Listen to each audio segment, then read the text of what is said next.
why has the cost of balloons risen in the past 10 years? Because of inflation. Inflation is a dangerous and sometimes a fatal disease for a society. A classic example is the extreme case of Germany, Austria, and Russia after the First World War, when the inflation reached levels at which employers would pay their workers 3 times a day, after breakfast, lunch, and dinner, so they could go out and spend the money before it lost all its value. But you don't have to go to such extremes to see the harm which inflation left unchecked can do. We need to ask ourselves, what is the cause of this disease called inflation? How do you cure the disease? What are the effects and side effects of the cure?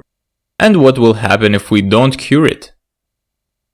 The first step to understand the cause of inflation is to recognize that it is always and everywhere a monetary phenomenon. It's always and everywhere a result of too much money, of a more rapid increase in the quantity of money than in output. We must also recognize that today governments control the quantity of money, and as a result, inflation in the United States is created in Washington and nowhere else. Government, just like any of us, doesn't want to take responsibility for bad things. If something bad happens, it wasn't our fault. Politicians often say that inflation is produced by greedy businessmen, or by unions, or by spendthrift consumers, or maybe it's those terrible Middle Eastern countries that produce it. Yes, businessmen are greedy, trade unions are grasping, and of course the consumer is a spendthrift. But who of us isn't all those things? The trick is that none of them can produce inflation since none of them can print money. Only Washington has the printing press, and therefore only Washington can produce inflation. Communists might tell you that inflation is a capitalist phenomenon. That is not true. If you look at Cuba today, which is a communist country, it has an inflation rate closer to 5%. One of the slowest rates of inflation has been in Switzerland, which is a capitalist country. So inflation is not a capitalist or communist phenomenon. It is a printing press phenomenon. This has been documented over and over again. There is evidence for United States for 150 years, Great Britain for 200 years, Sweden for 200 years. You might also hear that trade unions cause inflations by pushing up the wages. But what about countries like Venezuela, that has the highest inflation rate in the world at the moment, but has an authoritarian regime where trade unions don't have any power? We must ask, why is it that the quantity of money increases relative to output? Sometimes it increases because of discoveries of gold and precious metals. The gold rush in California and the Australian gold discoveries in the late 1840s and early 1850s caused a worldwide inflation as a result. We also had a worldwide inflation because of the perfection of the cyanide process of extracting gold. But those were the old good days. Now, governments figured out a better way of controlling the quantity of money by ending the link to gold and instead turning to government-dominated money. So today, you won't get an inflation for those reasons. Today, you have inflations because governments create a very large quantity of money. The question is, why? The first and most important reason is government spending. First, we ask Congress to spend more money on us, and then we ask them to tax us less. You can't do one without the other. If the federal government spends $6 trillion and raises only $3.5 trillion in taxes, who do you suppose pays the other $2.5 trillion? Santa Claus? You paid and I paid. And one of the ways we pay it is by tax called inflation. Inflation is a form of taxation. When government spends more than it takes in taxes, it meets the difference by printing more money. Printing money is very attractive for a politician who is trying to meet the demands for his or her re-election. It is really taxation without representation. government has two other ways of getting revenue other than printing money. With the tax system that we have in place, let's say the prices go up 10% and your income goes up 10%. You think you're in the same position, but you are not. You are pushed to a higher bracket of income, and on average, in a situation when price and income both go up 10%, your taxes will go up 15%. So in fact, politicians are again in a marvelous position, where they vote to lower taxes when in fact taxes are going up. All of these tax cuts you hear about on TV are no tax cuts at all. Inflation has raised taxes, and so-called tax cuts have given back a small part of that to the taxpayer. But the actual taxes to be paid have gone up because of inflation. In the third place, government gets revenue from inflation by cancelling out its debt. Government debt is not something to be worried about. In fact, anybody who has bought a long-term government bond and then redeemed it has gotten back an amount of money which has less purchasing power, less ability to buy goods and services than the sum he initially paid for the bond. And to add insult to injury, he has to pay taxes on what they call interest. And as a result, the debt has gone down in meaningful terms. So inflation is a marvelous resource for a government in all three of these ways. That has been the main reason throughout history, and not only now, but going back for thousands of years. There was a great inflation during the time of the Roman Empire when Diocletian was an emperor. He did it by taking full-bodied silver coins and replacing them by an alloy that was worthless until there was less and less silver until it became a copper coin with a wash of silver. The American Treasury was replacing our full-bodied silver coin by a copper coin with not even a wash of silver, only a nickel. History does repeat itself. Another, less important factor are the mistaken policies by the Federal Reserve. First, it was at fault for producing the Depression during the 1930s by reducing the quantity of money in the US by a third, and today it is making a mistake in the opposite direction. Their mistake has almost always been caused by confusing their function by thinking that they had something to do with the interest rates instead of recognizing that their real function is to control the quantity of money. You might say, what about international influences? We get the inflation from abroad. Government is quick to blame other countries. That might have been a valid explanation before 1971, when we had a worldwide system of fixed exchange rates. In that case, it is true that inflation in one country would tend to spill over into another. But today, countries have variable exchange rates between their currencies that update and adjust every second. And as long as that is true, inflation is a national phenomenon and not an international phenomenon. Just like every country that has high taxes, but high taxes is not an international phenomenon, it is just that many countries do it at the same time. Same way with inflation. If it was an international phenomenon, how come Switzerland has an inflation rate less than 1%, Ukraine has closer to 8%, and Venezuela has 5,000%? The cure to inflation is very simple. In order to stop inflation, you have to have the government spend less and print less. That's the only way we are going to stop inflation.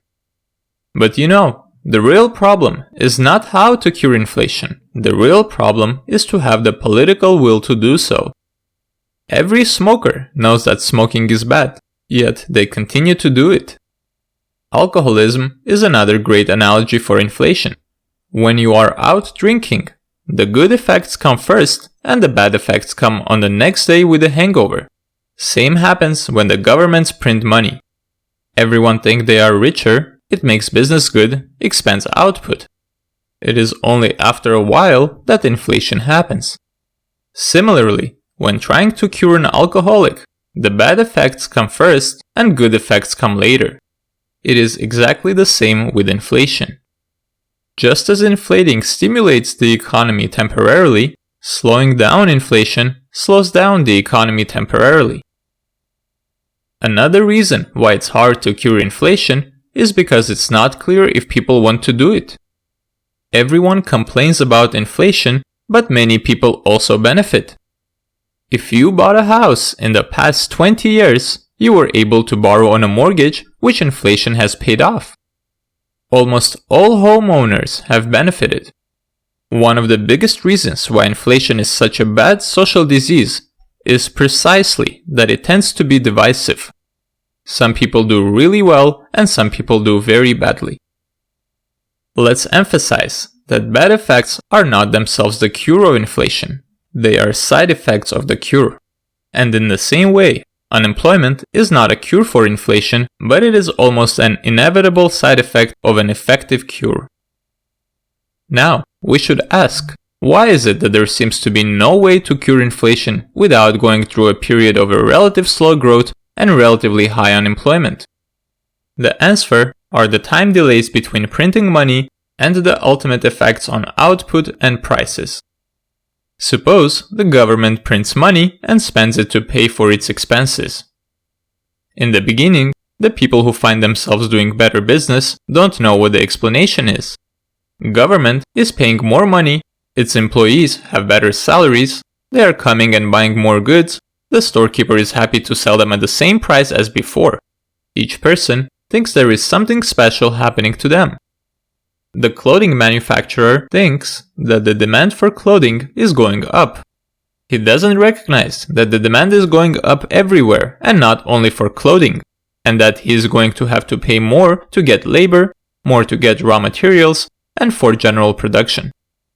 After a while, he finds out that the costs are up and he is forced into raising the prices.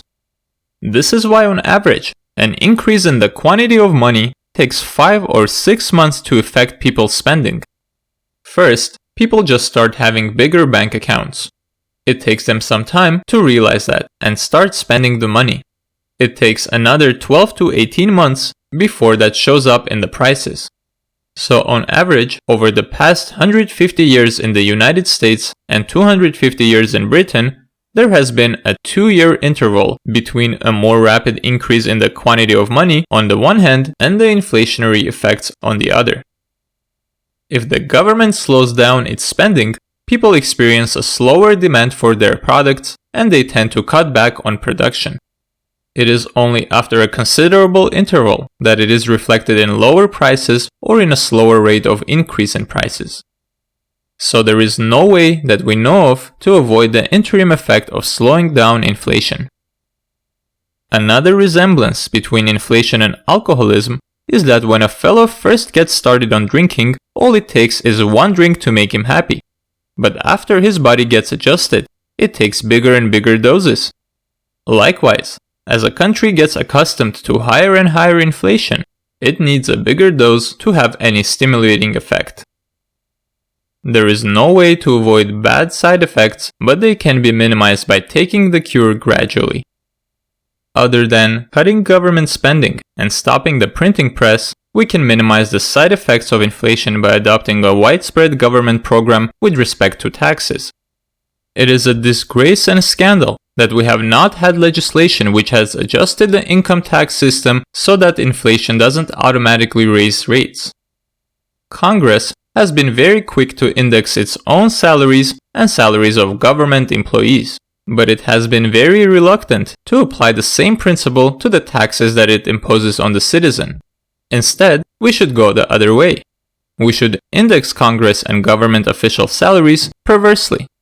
Every 5% inflation is a 5% reduction in their salaries, and I assure you, we would cure inflation really fast. But what if we don't cure inflation?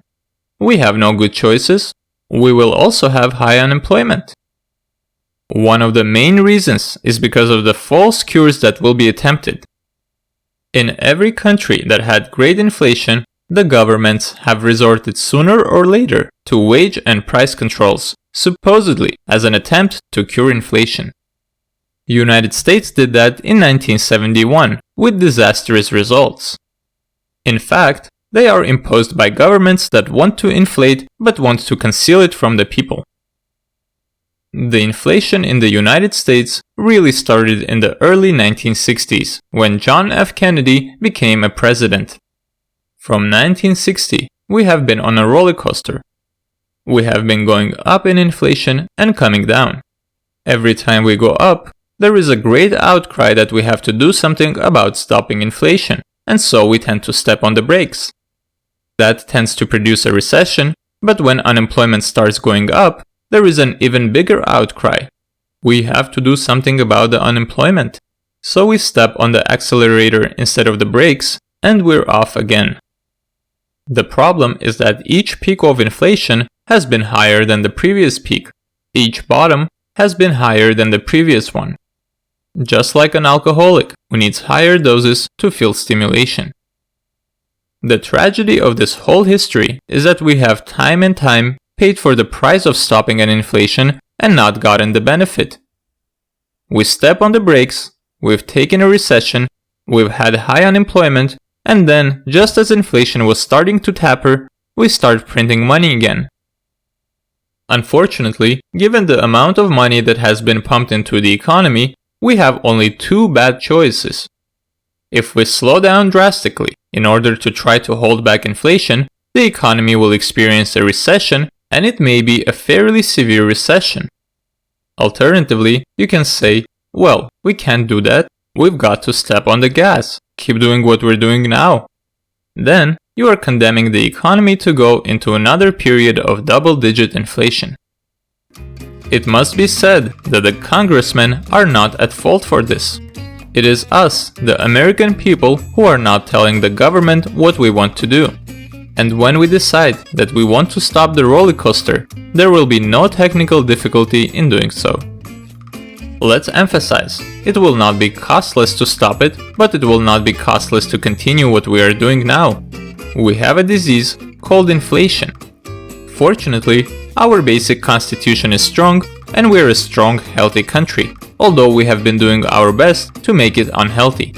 We have been doing our best to take measures that will reduce our productivity. Sooner or later, I am sure, we will get to cure inflation, but until then, we will be paying the price either way. I hope you're having a nice day. Feel free to subscribe to my YouTube channel for more videos. I want to end this video by telling you a story. One day, Inflation's friend noticed that Inflation was acting very jumpy. He approached him and finally asked, "Why are you acting so hyper, Inflation?"